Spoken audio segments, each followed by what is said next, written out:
Started off a rescue driver, was doing rescue for probably about 3 years before I became a field agent. Doing field agent / investigator work since then. I'm currently a field agent, but training to become an investigator. Today I'm riding with my partner Mark, and on Mondays, as far as on the investigative side of things, it's just me and Mark. So we'll tackle the whole city, east and west side. The first one we're going to is a east side complaint.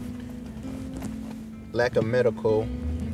Supposed to be a cat kept in a cage in the basement for over a year, and the complainant apparently feeds like cats outside, and one of them died. So possible hoarder and checking on the condition of the animals.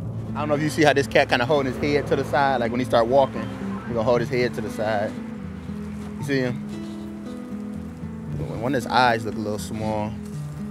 Well, basically what I'm gonna leave is what we call a courtesy notice.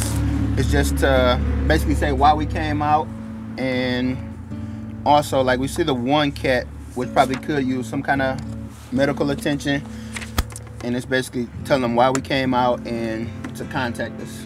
Why can't you just take that cat? Well, yeah, you can't just remove somebody's animal unless it's in real bad condition, because like the cat looks like it may possibly have an ear infection or something, just kind of in a good body weight, just kind of tilting his head, look like his ear might be irritated. So our goal is to make contact with this person and have them get the animal treated, and if they refuse treatment or decide they don't want to, then we would end up removing the cat and getting it treated and possibly placed up for adoption.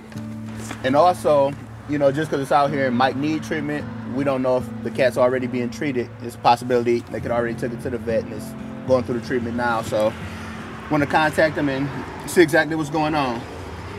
Today it looks really nice out, but it's actually pretty cold. You know, the fall weather's starting to kick in, and even if we manage to get a warmer day, it's like freezing at night. So right now we're really, you know, focusing strong on people having proper shelter for their animals, getting straw, you know, if you're gonna have the animal outside, because it's very important, especially in the winter and the fall, because even like I said, on warmer days it's still freezing at night, and even today it looks nice and sunny out, but it's pretty cold, as you can see by the way we're dressed. This is another check back dog we're checking back up on. We talked to a gentleman. We told him the dog looked good. He needed shelter, so he got shelter for the dog. You know, a lot of people don't agree with a barrel, but by state law, a barrel is suitable shelter, and it's actually good shelter, especially for dogs that like to chew the dog house and play with it because it's thick, it's sturdy. And like you say, for some people, it's not what they want. It's not ideal, but it's actually good shelter. And what we'll do, we'll get him some straw out here. So once he stuffs it with straw, it'll help insulate the barrel, which will keep the dog warm, and it'll be good for the dog. And we're just glad that he got some shelter for him. The call we're on our way to is a check back. We came out a little over a week ago. We talked to this guy. Dog is in great shape, looked good. He had it cabled outside. Dog had water, but the dog didn't have any shelter. So basically, we're just checking back to see if he was able to get the dog some shelter. So that's all he needed, and if he got shelter and the dog is still in the same condition it was, looking good, then everything be good. We can close the call out. Dog look good. We came out originally just a no shelter call.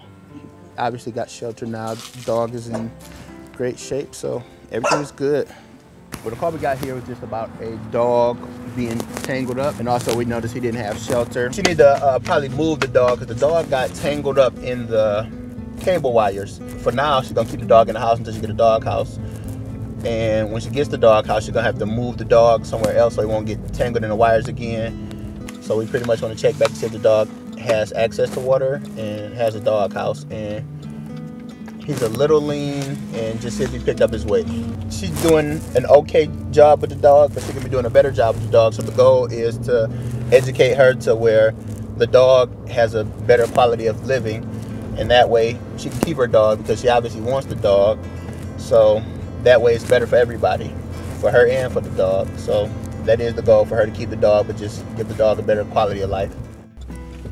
I had a love for animals, cats, dogs, reptiles, just animals in general. So I've always wanted to work with animals. I grew up in Detroit and Hamtramck, and it's kind of nice to be working in the areas. I'm familiar with the areas, and it's also, like I said, I like being in the field. I like working outside. I like moving around. You know, every day is different. You know, it's not the same. It doesn't get boring. So it's good work for me.